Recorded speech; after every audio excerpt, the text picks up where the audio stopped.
diubah dari dalam. Dan salah satu hal yang terbaik untuk kita bisa diubah Tuhan adalah kita harus bersekutu dengan firman Tuhan. Pernah gak sih kita merasa bahwa kita ini udah jadi orang percaya, udah jadi orang Kristen, udah rajin ke gereja setiap hari Sabtu, tapi kita merasa bahwa di dalam kehidupan kita itu masih sering tidak maksimal atau sering merasakan kekalahan di dalam hidup ini. Mungkin dengan semua hal yang kita alami di keluarga, di sekolah kita, di kampus kita merasa bahwa kita masih belum bisa maksimal di dalam perjalanan iman kita.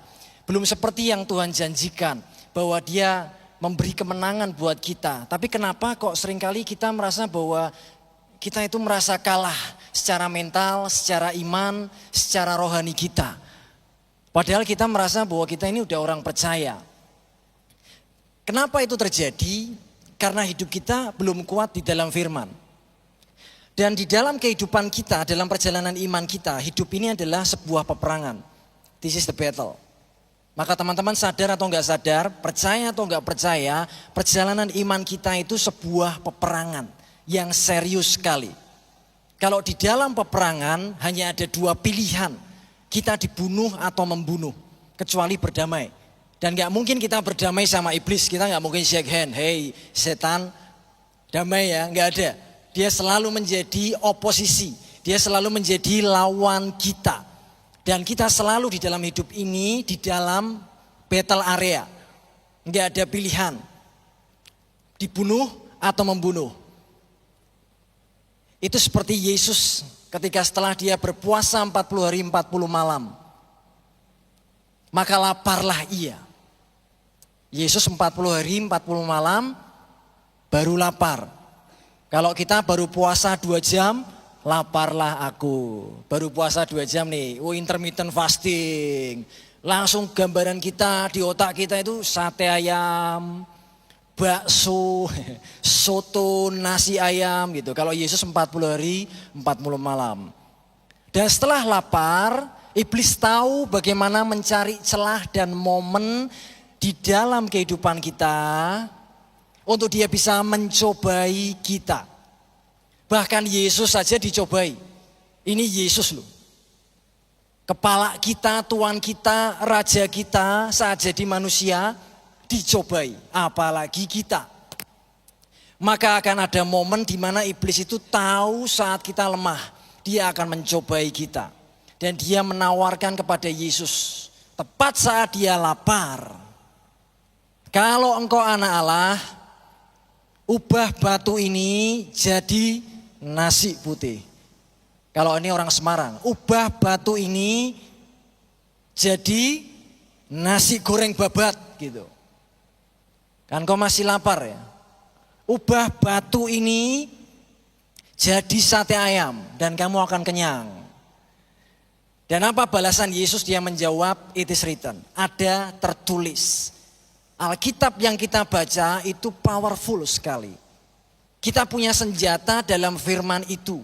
Dan Yesus melakukan defense sekaligus offense kepada iblis. Ada tertulis. Manusia hidup bukan hanya dari bakso saja, tapi juga dari setiap firman yang keluar dari mulut Allah. Jadi enggak usah suruh-suruh aku ubah batu jadi roti. Nanti aku akan cari siomay yang terbaik. Enggak usah perintahkan aku ubah batu jadi roti. Aku akan cari makanan sendiri. Karena manusia hidup bukan hanya dari roti saja, tapi dari setiap firman itu. Kemudian Yesus dibawa ke hubungan bait Allah. Dan lagi-lagi dia berkata, kalau engkau anak Allah, jatuhkan dirimu. Dan nanti akan ada banyak malaikat melayani engkau.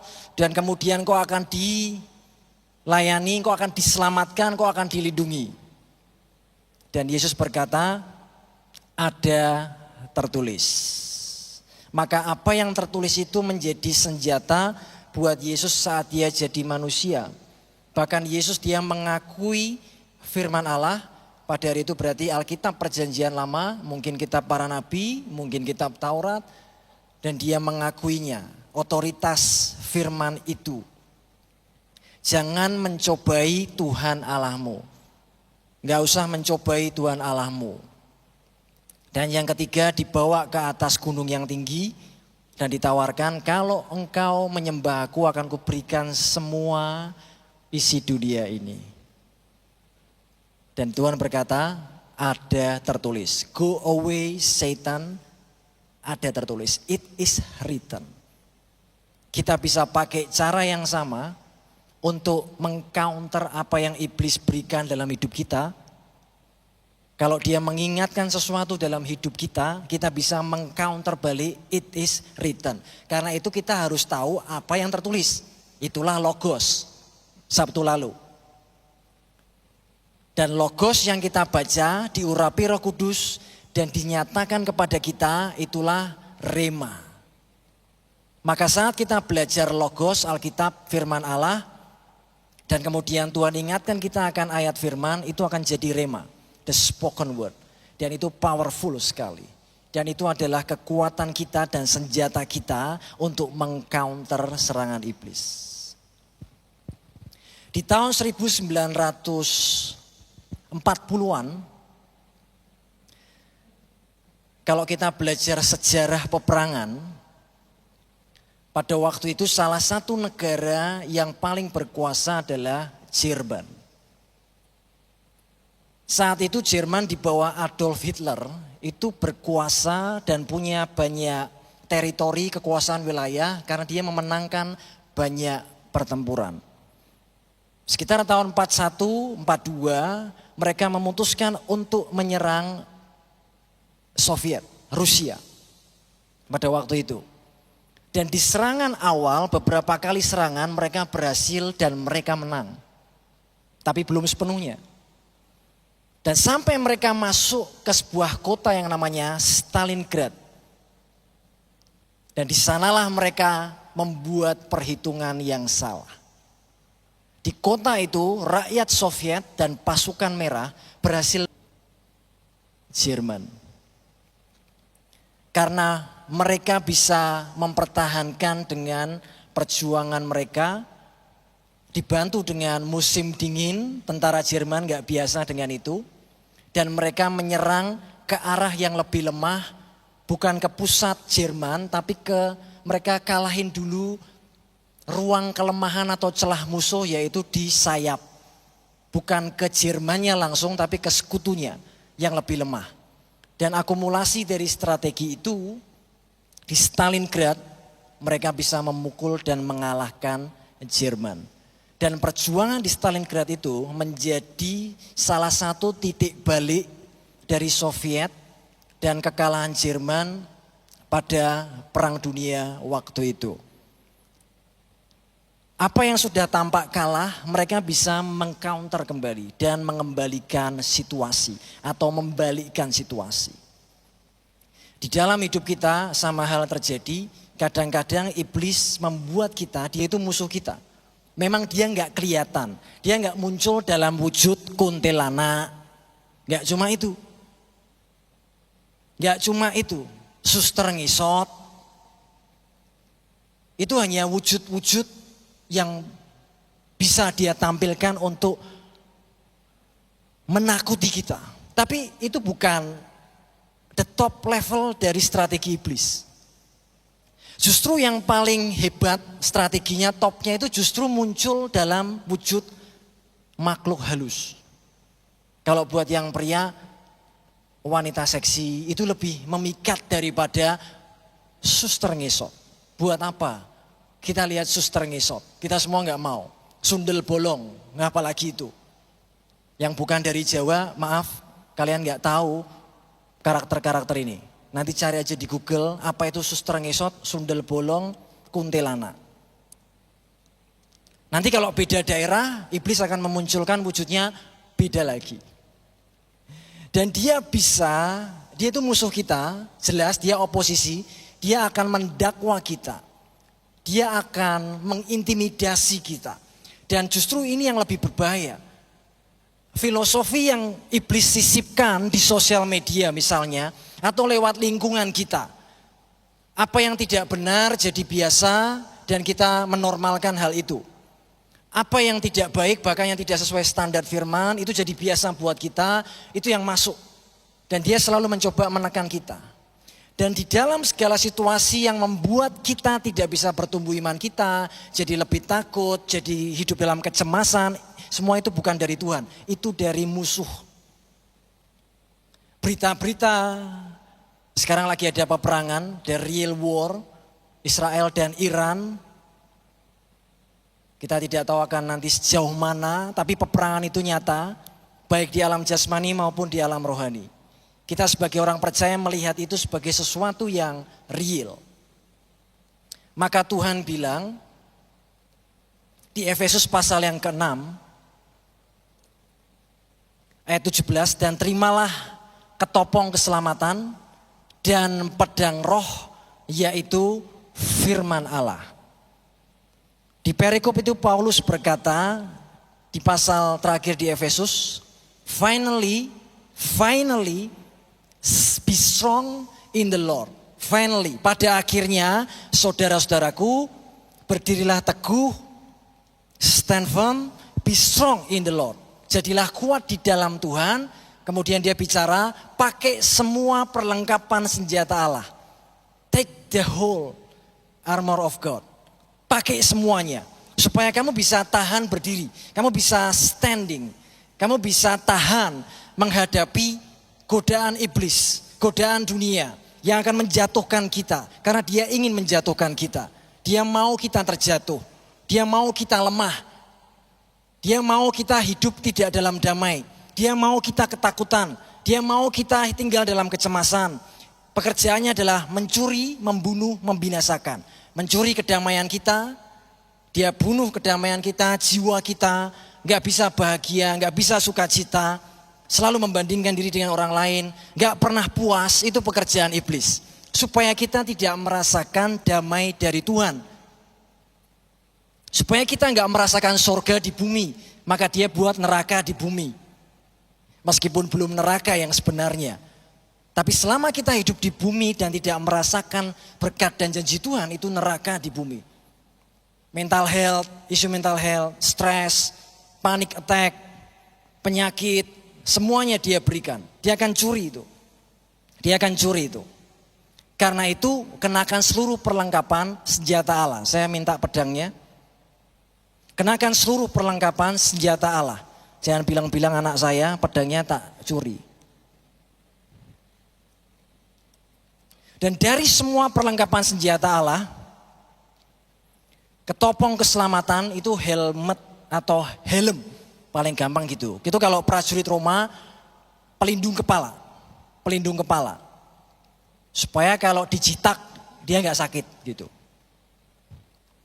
Kalau kena panah, ada pelindungnya. Pelindung kepalanya, ketopong keselamatan. Kemudian ada juga ikat pinggang kebenaran. Baju zirah keadilan. Perisai iman.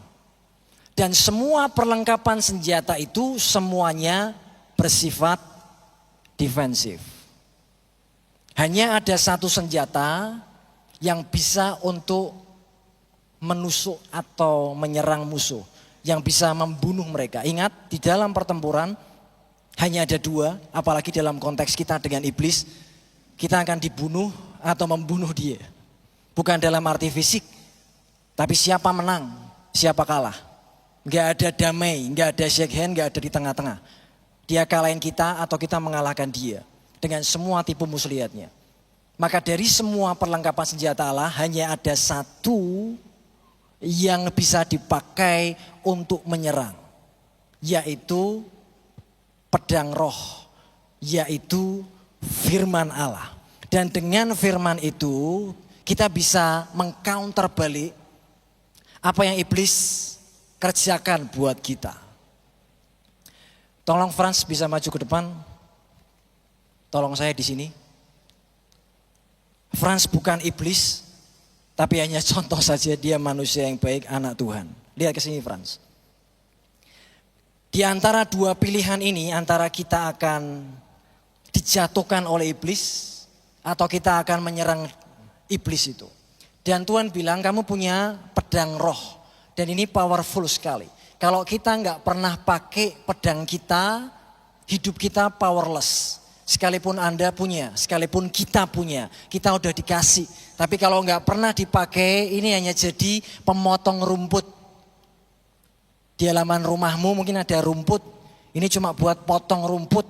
Padahal kalau di dalam dunia peperangan, pedang ini bisa membunuh musuh. Tapi kalau nggak dipakai, ini cuma jadi pemotong rumput aja.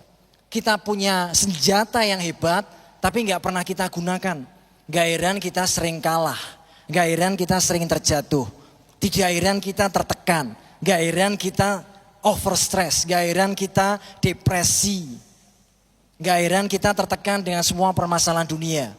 Ingat semua itu musuh yang menciptakannya, supaya kita nggak maksimal dan bertumbuh dalam iman kita.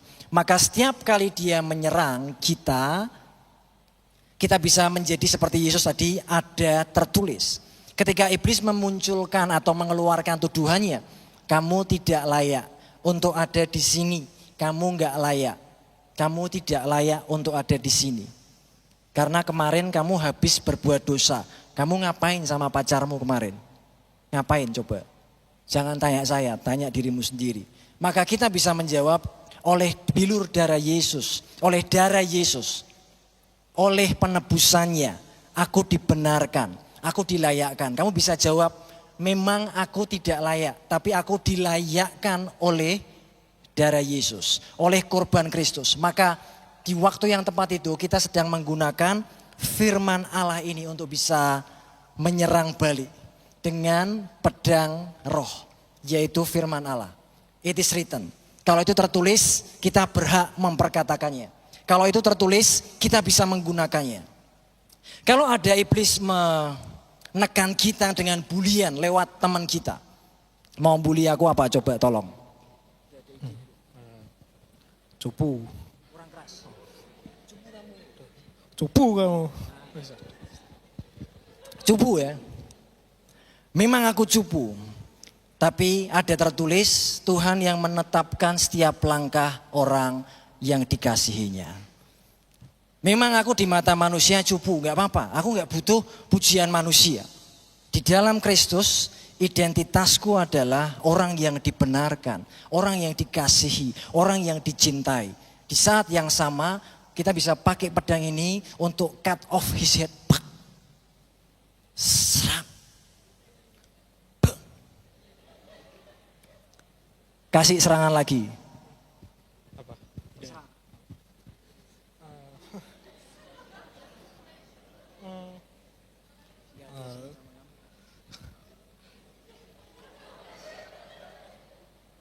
Gila kamu. Ada tertulis. Memang orang percaya itu dianggap gila oleh dunia ini. Aku akan ditinggalkan oleh dunia ini untuk mendapatkan surga.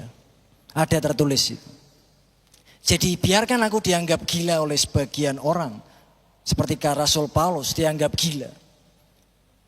Tetapi di hadapan Tuhan tentu tidak seperti itu. Dengan memperkatakan firman itu kita bisa menyerang balik si iblis. Kamu yang gila. Kamu ingat akan masa depanmu. Memang masa laluku aku seperti orang gila, tapi masa depanku jelas hidup bersama dengan Tuhan selama-lamanya. Kamu yang gila. Go away Satan.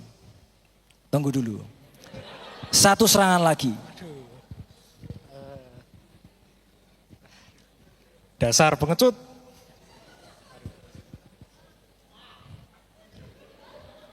Aku memang lemah, tapi saat aku lemah, maka aku kuat.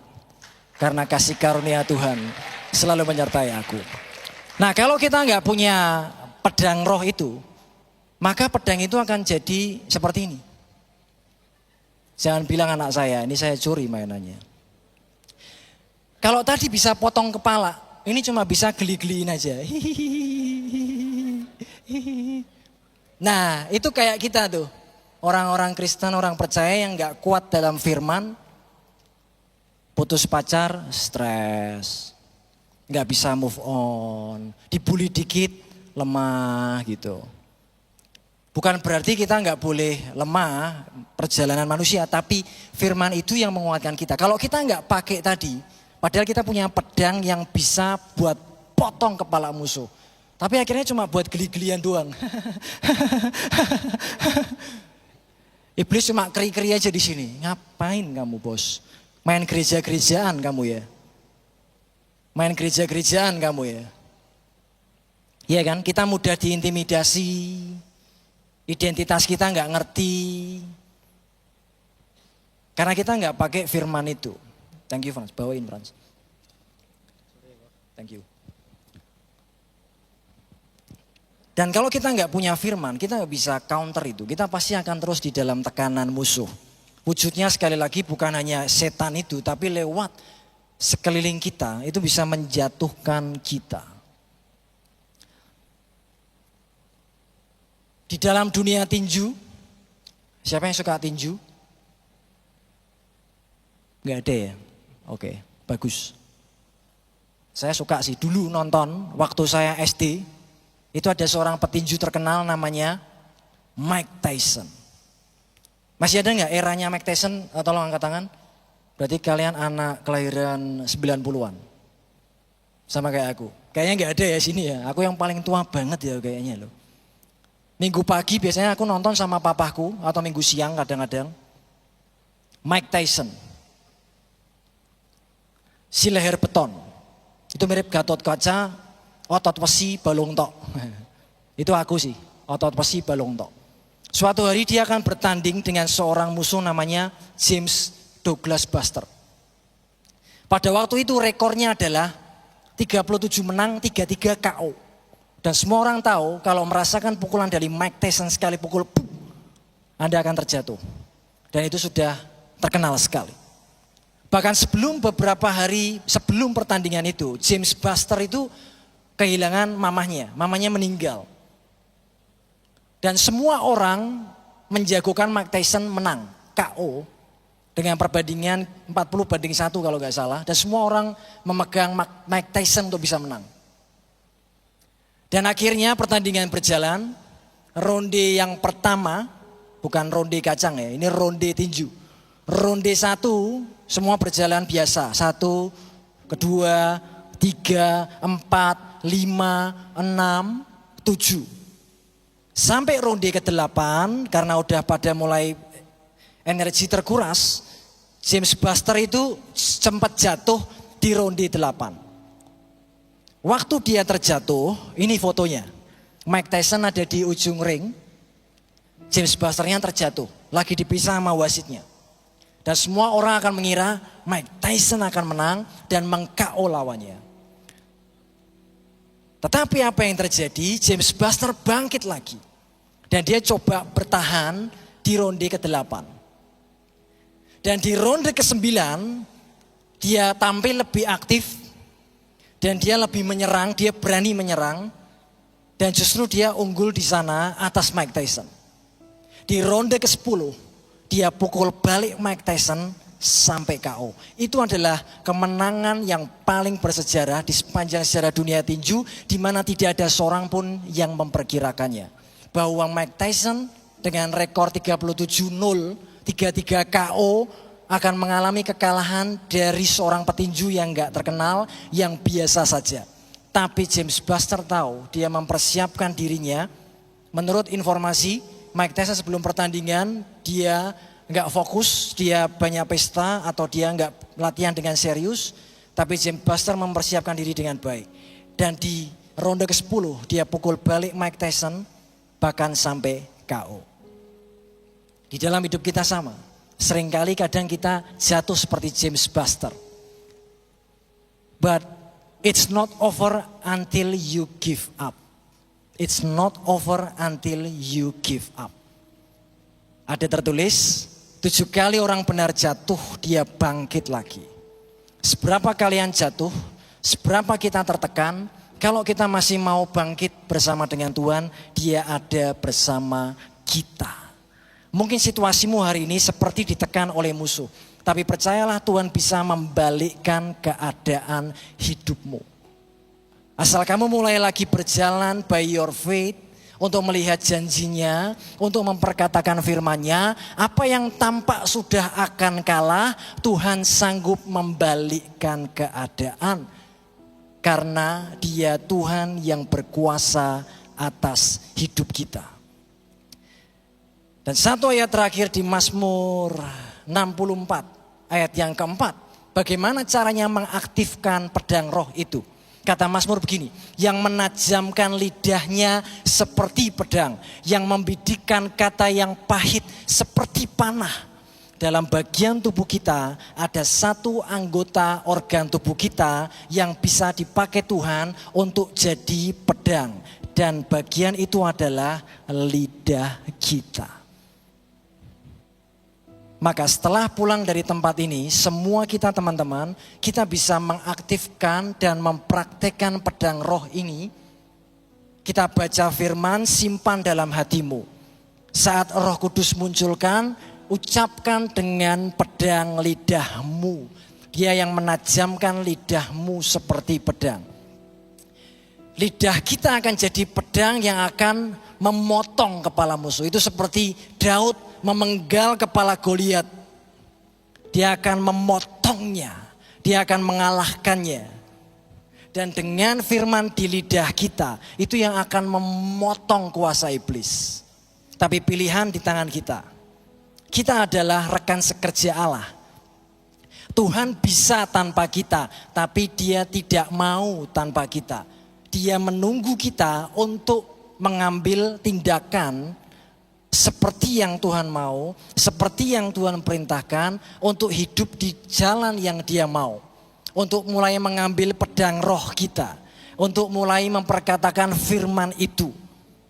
Kalau di keluargamu sekarang kacau, kamu bisa mulai berdoa dengan memperkatakan firman itu. Tuhan yang memberkati keluargaku, Tuhan yang bisa memulihkan keluargaku. Dimulai dari hati yang percaya, mulut yang mengaku.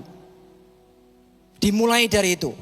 Maka di titik itulah kamu mulai membalikkan keadaan bersama dengan Tuhan. Sekalipun dengan mata jasmani kita belum melihatnya. Tapi kita melakukannya dengan iman. Itu yang namanya iman. Sesuai dengan firman Tuhan yang tertulis itu.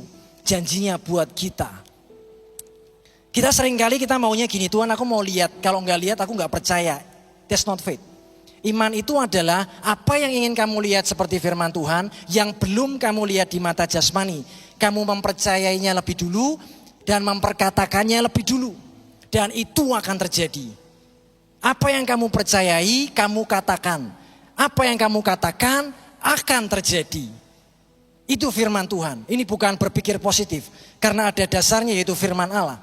Apalagi dibantu oleh Roh Kudus. Firman itu diurapi. Itu jadi the spoken word of God. Dan dalam keadaan tertekan, kamu percaya, ucapkan firman itu. Aku orang yang dibenarkan oleh Allah. Aku orang yang dikasihinya. Saat kamu merasa gak ada seorang pun yang mencintai kamu, gak ada yang memperhatikan kamu, ucapkan firman itu. Aku orang yang dicintai Allah. Aku orang yang dikasihi Allah di dalam Kristus Yesus. Bukan karena kebaikanku, tapi karena kemurahannya. Dan saat kamu ucapkan itu, sekali mungkin gak kerasa, 2 kali gak kerasa, tapi ucapkan berulang-ulang. Diucapkan berulang-ulang. Maka firman itu berkuasa lebih dari kemampuan manusia kita. Dan kita akan hidup di dalam kuasa Allah itu. Kita akan berjalan bersama dengan Tuhan. Dan kita akan melihat hal-hal yang ajaib di dalam kehidupan kita.